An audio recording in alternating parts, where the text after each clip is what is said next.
Ursula, and welcome to all. We are really happy to be here for this very first good practice webinar of the Rural Pact Support Office, the very first event organized by the Rural Pact Support Office.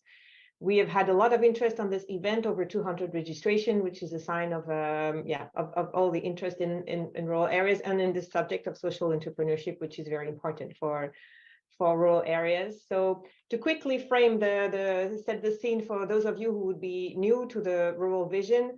So we have adopted as Commission in June 21 a communication on a long-term vision for the EU's rural areas by 2040, and through this vision we have set objectives that we want to reach by 2040, 10 shared goals. We call them the shared goals, and there are two main ways to achieve these goals. One is a set of actions that as European Commission across the different policies we commit to do. So this is what we call the EU Rural Action Plan. This is Commission.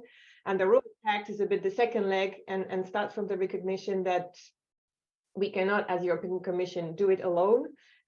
Most of the responsibilities to achieve these shared goals are in the hands of other levels of governance and stakeholders themselves. And so we need to bring everybody on board the same movement to achieve this vision. So this is what the Rural Pact is. The Rural Pact is a formal space and a framework to boost cooperation between national, regional, local governments, civil society organizations, businesses, academics, and citizens to act towards the shared goals of the rural vision. We have launched this pact in December 21. We have had a full participatory process in the first semester of 22 last year to build a proposal of what this pact should be, together with the Rural Pact community that we have created and other institutions and bodies and whoever was interested. And we endorsed a proposal in June 2022. So if we move to the next slide very quickly, what does this proposal says? It sets 3 objectives for the Rural Pact. The first one is to amplify the voice of rural areas and bring them higher on the policy agenda and make them acted upon, which is the most important.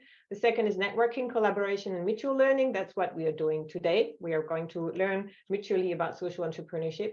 And then commitments to act. So nudging, encouraging everybody to act for the long-term vision for rural areas in general. And you have the links there to join the Rural Pact community and to make commitments. And finally, who's on board? So we have built, as I said, a Rural Pact community that is strong of over 1,750 members by now, and includes 5 types of participants: public authorities, national, regional, local, civil society organizations, businesses, individuals, citizens themselves, and academic and research and innovation bodies. And what's important to say is that we're looking at people, rural organizations are central, but we also want to have a broader partnership with a lot of networks who work on themes that are important for rural areas. But not necessarily on rural areas, and we want them to develop an interest in rural areas. And in social economy, maybe we are with one of these themes where there is a community around social economy, and we want to see what they could do as well for rural areas, and so on, for energy, mobility, and other themes. So we have gathered around 80 commitments to act so far, and we hope to get more in the future. And with this, I think I have framed the exercise enough, and I hand over the floor to Ursula, wishing you a very fruitful collaboration and mutual learning session. Thank you very much.